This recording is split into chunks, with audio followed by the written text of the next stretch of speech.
Hey, Allen Bible family. Thanks for sticking around a couple minutes. I just wanted to give us a quick regathering update.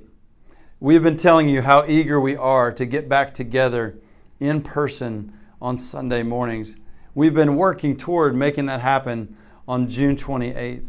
This week, however, our elders and staff determined that what's best for our church is to postpone regathering until sometime in August. We want you to know we lament this, but we also accept this as the Lord's leading. There are so many factors and layers that we have been weighing out, sifting through, praying through. And those factors, all of them, and not just one factor in particular, have brought us to this unified sense of God's direction in this decision. Though it may not be what you hope for, it's not what we hope for and nor have been planning for, but we are encouraged that in a real way we're getting to experience Proverbs 16:9, which says, "The mind of man plans his way, but the Lord directs his steps." And that's truly what we believe is happening here, that the Lord is directing our steps even as we've been making plans and following through on them. And we're thankful for his direction. I want to give you three of the many factors, as I said, that contribute to our sense that it's best for us as a church to not regather regularly on Sundays this summer.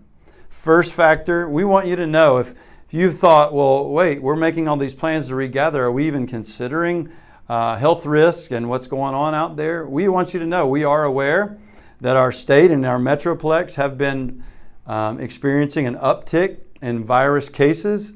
And therefore, we need to have a greater attentiveness and awareness of that. The need for appropriate health protocols and precautions must rise to meet that increase. And so, yes, that is a factor, but not the only factor by any means. We want to make sure that we, if that means the Lord directs us to wait a while and not force a larger group indoor meeting, then that's what we'll do. But the second factor is summertime.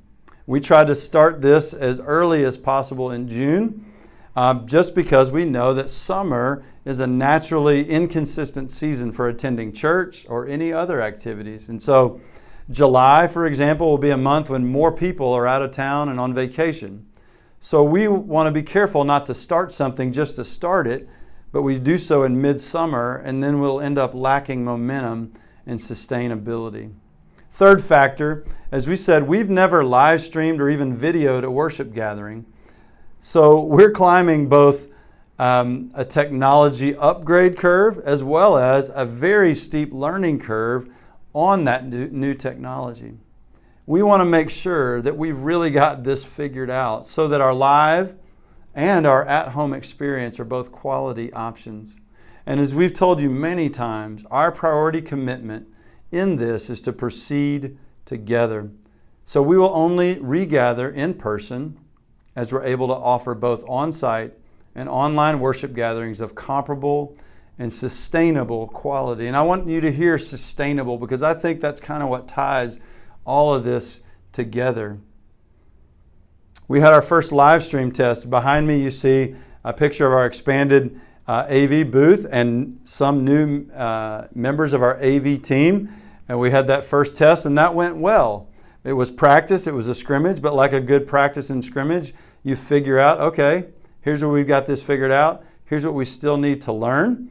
And it's clear that we need to increase our internet speed and have more ongoing training and testing to feel confident, especially with the newer technologies that we are dealing with.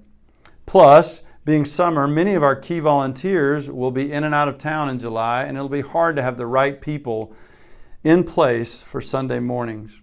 On that note, I just want to tell you, the other thing we realize is we need a deeper bench on our AV team so that this vital ministry with now expanding needs and opportunities, we can stand to deepen our bench.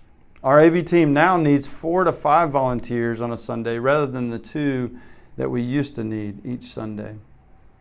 And so we're looking for people, maybe that's you, who'd be willing to help us with sound and video on Sunday mornings. If that's you, please email grant@allenbible.org. So, while we'd hope that June 28th would be a great day to regather for the 3 reasons or factors that I just mentioned, we believe it's best for us as a church to aim for sometime in August. I know for some of you, that feels like a long time away. In the meantime, know that we'll be planning some other in-person experiences during the summer, similar to the ice cream social that we had last weekend, where we were pleased with the turnout. It was a good vibe, and it was just great to see people back together. To all Allen Bible members, we want to say thank you for your prayers and your patience. Been especially encouraged by some of you that I know you especially have the itch to regather as soon as possible. And yet, even with that itch, you've let us know that you're praying for us and that you appreciate that we're doing all we can to regather as soon as possible, but to do so in ways, as we've said, that help us proceed together. Know this, your patience encourages us. Lastly, I want you to be encouraged that we're not alone. You're not alone. We've heard of churches this week that began gathering in person last Sunday morning, only to decide that they're going to return to an online-only gathering for the remainder of the summer. We believe that we will learn a lot in the weeks ahead about how to regather in ways that are worship promoting, both in-house and online, and health promoting, with the technology in place and practiced with in a better sense, a better handle on it. And then we'll be able to provide a quality worship experience for everyone involved. Now that's as quick as I can do the update. I just again want to say thank you for your prayers. Thank you for your patience. And we look forward to how God, if He's the one, and we believe He is, directing our steps, then we know He has things for us in this season that we may not have wanted, may not have sought, may not have planned, and yet we trust His very capable and caring hands. Pray toward that end with us, and we'll see you soon.